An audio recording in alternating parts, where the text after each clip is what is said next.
ಅಲ್ಚಲಿಯ ಶ್ರೀ ಶನೇಶ್ವರ ಸ್ವಾಮಿ ದೇವಾಲಯದ 9ನೇ ವರ್ಷದ ವಾರ್ಷಿಕೋತ್ಸವಕ್ಕೆ ಸಕಲ ಸಿದ್ಧತೆ. ಬೆಂಗಳೂರು ಗ್ರಾಮಾಂತರ ಜಿಲ್ಲೆಯ ಹೊಸಕೋಟೆ ತಾಲೂಕಿನ ಕಸ್ಬಾ ಹೋಬಳಿಯ ಮುಗಬಾಳ ಗ್ರಾಮ ಪಂಚಾಯಿತಿ ವ್ಯಾಪ್ತಿಗೆ ಬರುವ ಅಲ್ಚಲಿಯ ಶ್ರೀ ಶನೇಶ್ವರ ಸ್ವಾಮಿ ದೇವಾಲಯದ 9ನೇ ವರ್ಷದ ವಾರ್ಷಿಕೋತ್ಸವಕ್ಕೆ ಸಕಲ ಸಿದ್ಧತೆಯು ಭರದಿಂದ ಸಾಗಿದೆ.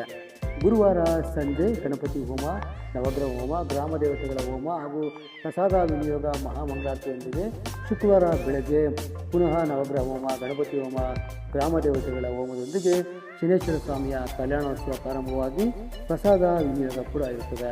ಇನ್ನು ಇದೇ ದಿನ ರಾತ್ರಿ 8:30ಕ್ಕೆ ರಾಜ ಸತ್ಯವ್ರತ ಅಥವಾ ಭಗವಾನ್ ಶ್ರೀಕಭ ಎಂಬ ಕನ್ನಡ ಪೌರಾಣಿಕ ನಾಟಕವನ್ನು ಕೂಡ ನುರಿತ ಕಲಾವಿದರು ಅಭಿನಯಿಸುತ್ತಿದ್ದು, ಭಕ್ತಾದಿಗಳು ಹೊಸಕೋಟೆ ಹಾಗೂ ಸುತ್ತಮುತ್ತಲಿನ ತಾಲೂಕಿನ ಎಲ್ಲ ಕಲಾವಿದರು, ಕಲಾಭಿಮಾನಿಗಳು, ಶನೇಶ್ವರ ಸ್ವಾಮಿಯ ಭಕ್ತ ಬಾಂಧವರು ಹೆಚ್ಚಿನ ಸಂಖ್ಯೆಯಲ್ಲಿ ಬಂದು ಪೂಜಾ ಕಾರ್ಯಕ್ರಮದಲ್ಲಿ ಭಾಗವಹಿಸಿ ನಾಟಕವನ್ನು ನೋಡಿ ಕಲಾವಿದರನ್ನು ಪ್ರೋತ್ಸಾಹಿಸಬೇಕಾಗಿ ತಮ್ಮಲ್ಲಿ ಕಳಕಳಿಯ ಪ್ರಾರ್ಥನೆ.